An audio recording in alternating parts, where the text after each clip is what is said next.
Good morning, Mr. Barry's class. I'm Kevin Collins, and I'm here with a special edition of the Daily Blue. Today, we'll be going back, way back into world history, to the Battle of Plataea, to be exact, which happened in August of 479 BCE. The invasion began as a punitive attack by the Persians against a collection of disunited Athenian city-states, and ended as one of the most important battles in European history. North of Athens, on the far side of the mountain range that separated Attica from Plataea, the contest would be decided. And now we are going to head into a short documentary that will give you some background information before we get into the real deal.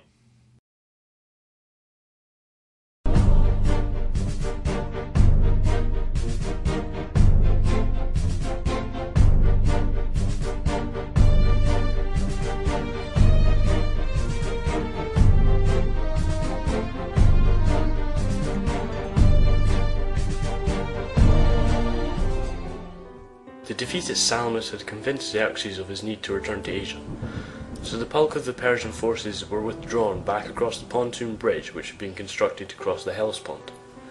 However, Mardonius, Xerxes' second in command, requested that he be allowed to remain with a force of hand-picked men in order to finish the conquest of Greece in Xerxes' name. Once in command, Mardonius had withdrawn to winter quarters in Boeotia, allowing the Athenians to return to their ransacked city. It was then that Mardonius attempted to break up the Greek alliance through negotiation. To this end, he sent Alexander I of Macedon, who attempted to win the Athenians over through offers of self-governance within the Persian Empire and new territories. That definitely gave us a look of what is to come in the rest of the presentation, and to get us rolling, I'm going to hand it over to Joseph Orsini, who has Phase 1 of the Battle of Plataea. And thank you, Collins. And we look at the first phase of the Battle of Plataea. The land battle was against the great nation united forces of the Greeks against the 46-nation juggernaut, the Persians. The future after this battle is unquestionable. Either the Greek city-states keep their freedom, or Greece falls to the great and powerful Persian Empire. The battle took over 13 days, each side showing great force and determination, neither one to give up any ground. The great general Mardonius saw that the Greeks would not meet them at the plains, so he sent up his cavalry to attack them in the foothills of Mount Carathon. Mezentius aimed his forces against Mardonius in the middle of the Greek forces because they were vulnerable to attack. Mardonius found himself hard pressed by the Persian forces, allies, and Mardonius came to their side. And back to you, Kevin. Thank you very much, Joe. And now, like Joe mentioned, the Greek style of defensive heavy infantry combat, for which for the most part had only been tested against their own Greeks, would be put to the test in the fields outside of the town of Plataea, against the richest and most powerful emperor in the world, the Persians. The Spartans, arguably the finest infantry of any era, formed the core of the Greek forces. Like we saw in class, their martial training began at the age of 7, when they were taken from their homes and placed in herds, barracked as soldiers, and toughened both physically and mentally. This military schooling was dubbed as the agoge. To complete the initiation of a full Spartanship, each young man must be then admitted to a dining mess of 15 warriors. Here and amongst his messmates, he would spend most of his time when not engaged in war or training. The Spartans, through their dominance of the Peloponnesian Peninsula, proved instrumental in ensuring the participation of the remaining free Greeks. Now, there were 13 main days of battle, with days 1 to 10 basically a stalemate, and I'm going to hand that over to Angus to explain further. Thanks, Kevin.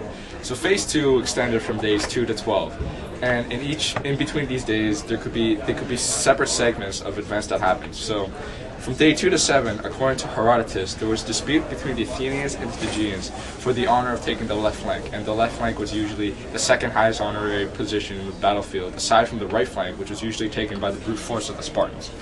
After much debate, the Athenians were finally chosen, and this was after recalling their victory at Marathon and their naval support in Salamis. So the final positions were the Athenians at the top of Pergus Hill, the Spartans to the right of the Esopus Ridge, and the rest of the Greeks at the center. So during the next few days, sacrifices were offered to the gods so their omens could be interpreted.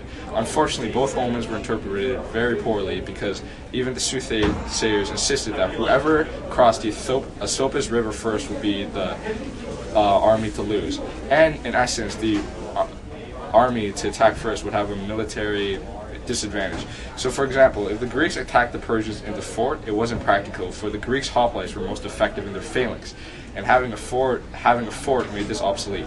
Spartans weren't very well trained in sage warfare. For the Persians, their best strategy was in the open plains where they could utilize their cavalry. And if they went to the open plains, this will only be met with the Greeks on higher ground, so that rendered their cavalry useless as well.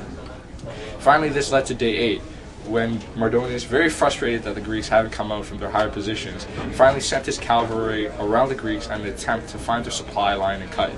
And this proved successful because he was able to find them, destroy the supply lines, and the Greeks took a very large hit to their defense of this, because of this. So this led to day 9 to 11. Even though the Greeks were derived the supplies, Pausanias still held his ground at the ridge, and more importantly, their dominant defensive position. Mardonius, knowing the Greeks were short on supplies, launched their cavalry each day, unleashing barrages to the Greek hoplites in an attempt to weaken them. Finally, on day 12, Mardonius had enough. He realized that the Greeks were gaining more and more people each passing day. So, at this point, Herodotus introduces 2 incidents that happened. 2 possibilities. The first one being that Mardonius sent a herald to Pausanias and challenged Pausanias to send a number of troops of his into the plains, and he would match that number of troops with his immortal Persians. And there will be a small battle between these groups of people, and whoever was victorious would determine the fate of both sides of the armies. The second incident introduced by Herodotus was that Pausanias had a miraculous epiphany and switched the size of his army. So where the Spartans were supposed to be facing the Persians, now the Athenians were facing the Persians. And this is partly because of recalling the Athenians' experience with Persians during the Battle of Marathon, and that with this experience that they would have an advantage during this battle. However, the second incident of Pausanias having this epiphany seems more unlikely to the fact that no right mind general in the entire world would miraculously switch his army position, especially when Mardonius was sending barrages of cavalry each and every day. So finally, day 12 was ended with Mardonius finally cutting the water supply of the Greeks from the springs of Gargantua. And that pretty much wraps up phase 2. Back to you, Kevin.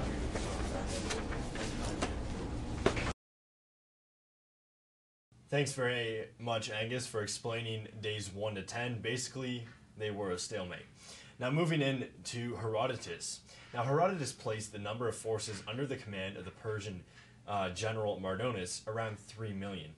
Like we've mentioned many times in class, this was probably inflated and around the number of 300,000 Persian soldiers. Now moving into days 11, 12, and 13, and those were the major fighting days. And here to talk to us about them is Andrew and James. Thanks, Kevin. Now I bring you part 3 of the Battle of Plataea, or more specifically, day 13. Right off the bat, there's conflict within the Greek camp, with Pausanias arguing with the Spartan polemarch, Amonfertos. Pausanias wants to retreat, but Amonfertos, being a Spartan, frowns upon this cowardly act. They argue until Pausanias, having enough, orders the retreat without Amonfertos' division.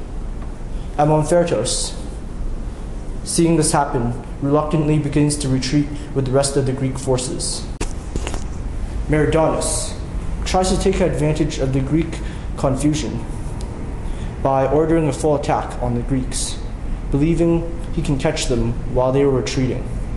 The Persians, after crossing the Oisiopos, the ridge, caught the Greek forces in an undesirable position.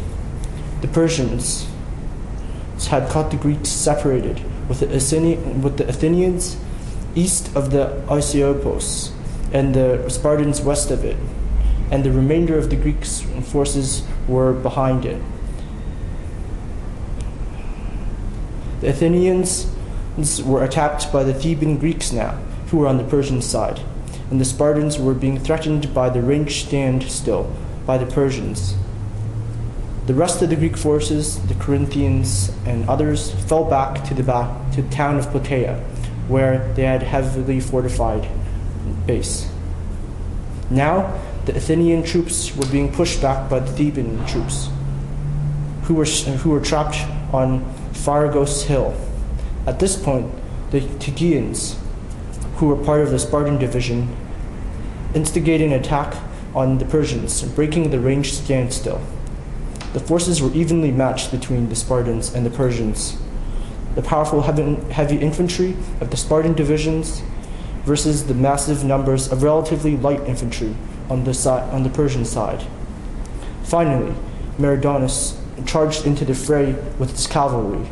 With the entrance of Meridaunus, the Spartans began to fall back inch by inch. Suddenly, a strong Spartan warrior threw a stone, according to Herodotus, and unhorses Meridaunus, who is subsequently killed. This causes confusion in the Persian ranks. And Artabazos, the second in command of the Persians, hastily orders a retreat to the 4,000 men, who did not even get a chance to participate in the war. The Greeks then begin their counterattack and chase their retreating forces all the way to the Persian fort, where they destroy the Persian forces. When the battle ended, less than 3,000 of Meridaunus' troops survived. Herodotus counts the Greek dead as follows: 91 Spartans, 16 Tegeans, 52 Athenians, 600 Megareans, Corinthians, and Philistines combined. Thebes, the Greek city which had joined the Persians, surrendered after several weeks of besiegement.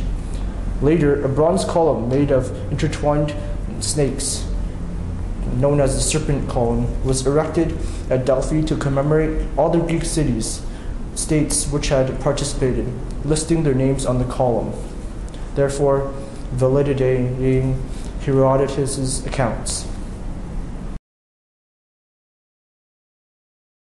Thank you very much, Andrew, and we definitely had an insight there. Now we have a short message, actually a short documentary to be exact, on the Battle of Plataea, the Last Stand. For 11 days, the rival commanders held fast to their respective positions on the plain of Plataea. Mardonius and the Persian cavalry to the north, Pausanias and the Greek infantry to the south. Finally, at the crack of dawn the next morning, the Persians broke the deadlock with a thundering assault. The Persian cavalry is able to inflict really severe initial damage on the Greek forces.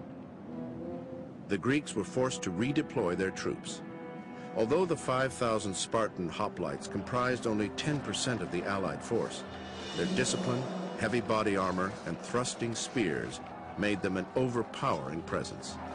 I think once the Persians decide to fight an infantry battle on the plain of Plataea, there's not much that Mardonius or the Persian High Command can do, because ultimately it's going to be a question of men with wicker and linen trying to charge ranks of serried spears. And there's no army in the world that can do that other than the Spartan army. Well, that pretty much wraps up the Battle of Plataea. However, we do have one more topic, and I'm going to hand that over to Jordan Schneider, who is going to talk about the Battle of Mycale.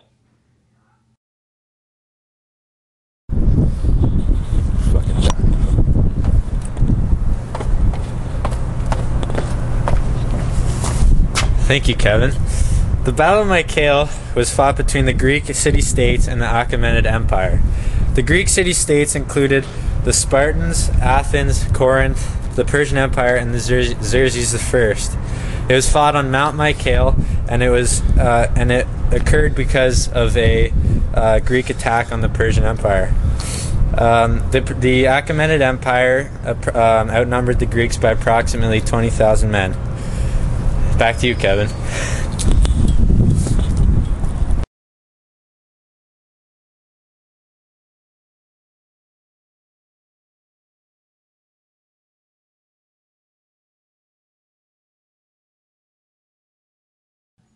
Well, that pretty much wraps up the battles of Plataea and of Mycale.